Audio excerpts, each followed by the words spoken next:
Benji Cole, son of Al Cole from CBS Radio and host of the syndicated talk show, People of Distinction. The talk that gives you an in-depth view of some of the most dynamic, intelligent, and successful people on the planet. Run to our website, alcoleenterprises.com for more info. Email me through benji@alcoleenterprises.com if you'd like to get involved with what we have going. And as always, please continue to like and follow our broadcasts. People of Distinction is internationally syndicated solely due to the love and support that you all continue to give. We're available across all major distributors, and as long as you keep following, we're going to continue to put out the content. Now sit back and strap in, because on the line with us today, we have the impressive Todd P. McAlister. And we're going to be discussing Todd's incredible book, Stress Management Techniques for Everyday Life. Head on over to Amazon, or even do one better. Just type it into a search bar, man, and it's going to do the work for you. Because listen, Todd has done some things, okay? This is the anchor for today. But people, get this man has written 16 other books that you're going to want to get your hands on. And that's not all. He has goals to do 20 this year. Now, listen, man, this man is ambitious. And these are books you need to add to your shelf. But first and foremost, it starts with Stress Management Techniques for Everyday Life. Before I go any further, I want to quickly take this opportunity and point out the fact that Todd was brought to us by Citi of Books. So for my writers out there listening in, if you've gone through your process and now you find yourself in a difficult position, right? Because you've written this book, you have so much pride, so much care and consideration that you've invested, but now you need some help moving it. Well, head on over to cityofbooks.com and gather all of the ways that their fantastic team is equipped to help you do just that. And listen, it is an absolute pleasure to have Todd here on the line. People, right there in the title of the book, man, we're not beating around the bush. You understand the discussion at hand, and it's something that we all need, all right? How many times this week have you told someone, I'm so stressed, right? We wear our busyness almost like a badge of honor, don't we? What if our biology is begging us to listen to a different signal? Now, listen, follow me here, okay? Because our guest today, man, Todd has written a guide that doesn't just add another task to your to-do list.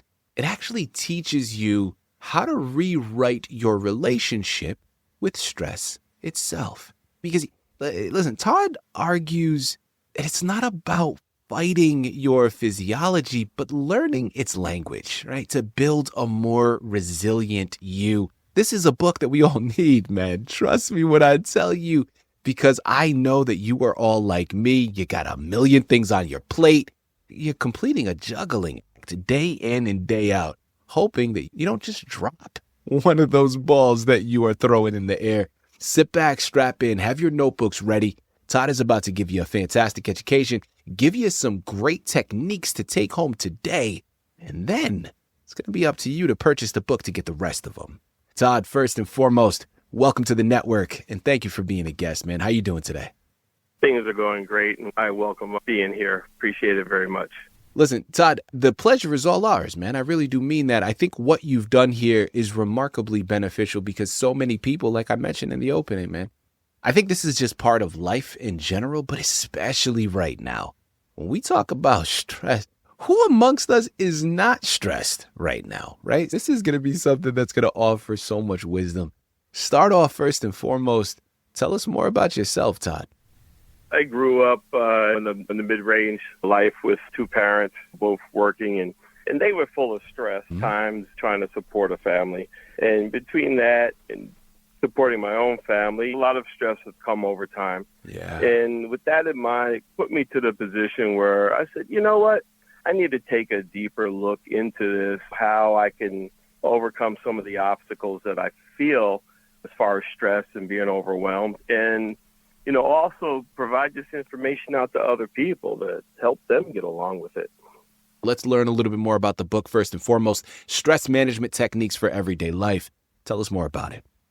The book starts off with understanding stress, mindful and meditation techniques, stress of the management of just daily working, supporting families, and then other kind of avenues that you can use to relieve stress and pretty much get rid of it altogether. Yeah. Todd, listen, man, you said something interesting here, and I want to dive right into the heart of it all, right? Because you're talking about meditation, you're talking about maintaining this calm mind, and your book is not the first book to be written about stress management, right? So you're not reinventing the wheel here per se, but it is something interesting in the take that you're going with. And I want to ask because, listen, the promise is often a calmer mind, but is calm always the goal?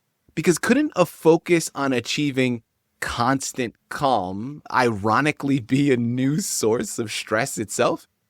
I would agree with that. And always trying to get yourself, calm can be very stressful. If you put things in manageable ways in your life where you can do things to achieve calm, meaning time management, eating properly, exercise, you don't really think about the stress relievers that you're putting into play.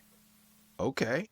All right, listen, following off of that, because I think a big crutch here on your book is, at least how I perceive it in certain degrees, is perception, right? Stress isn't necessarily a villain that needs to be eliminated. It's more acknowledging its potential purpose in a way, right? So if stress isn't the enemy, what is?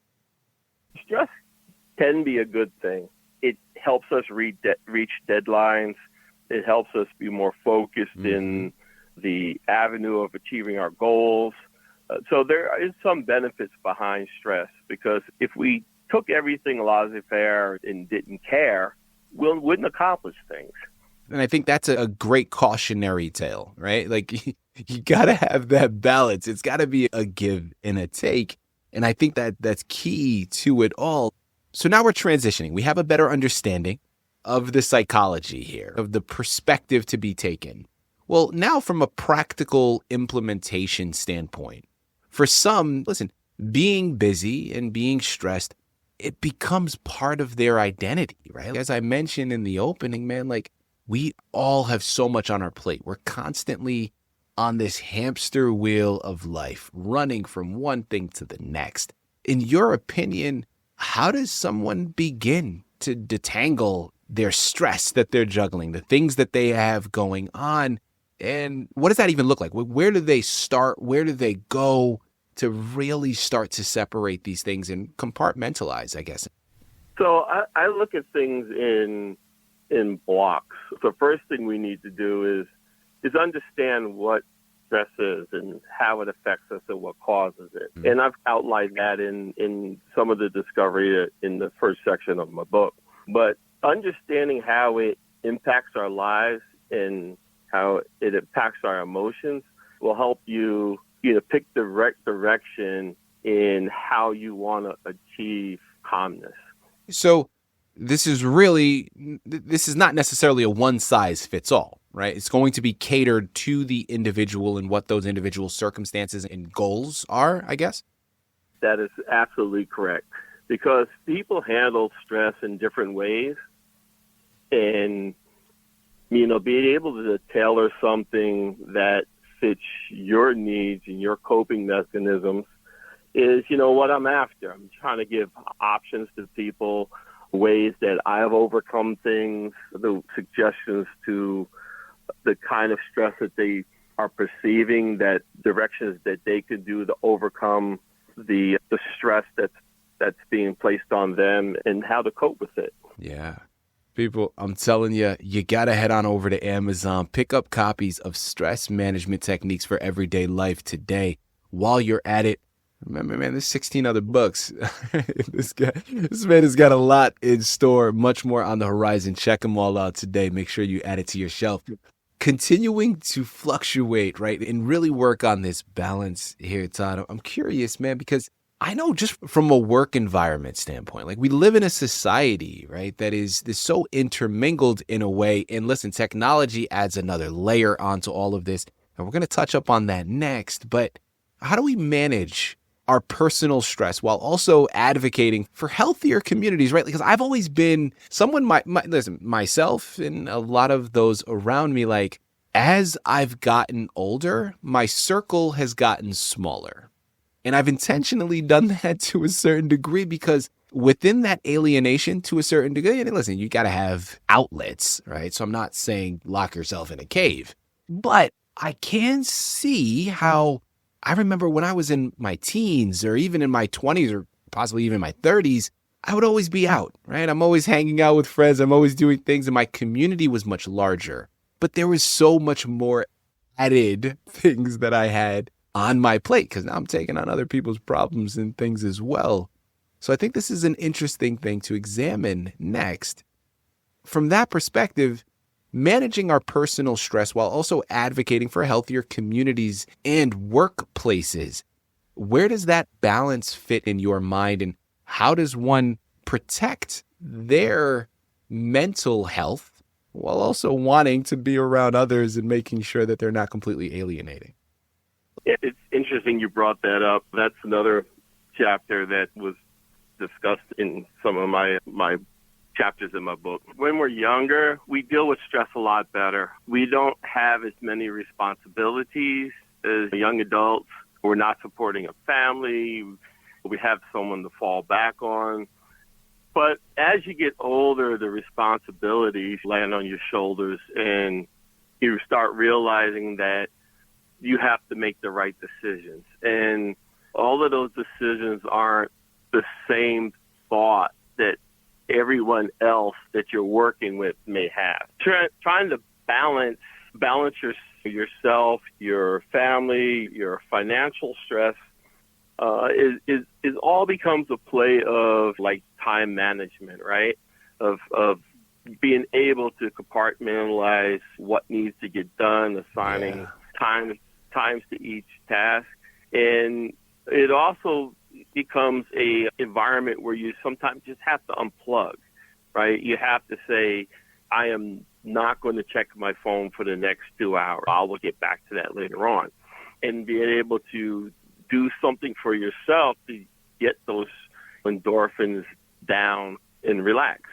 Listen, man, I think you're hitting on a lot of great points. And I think, again, something that people are at least intellectually aware of, but never practically implement.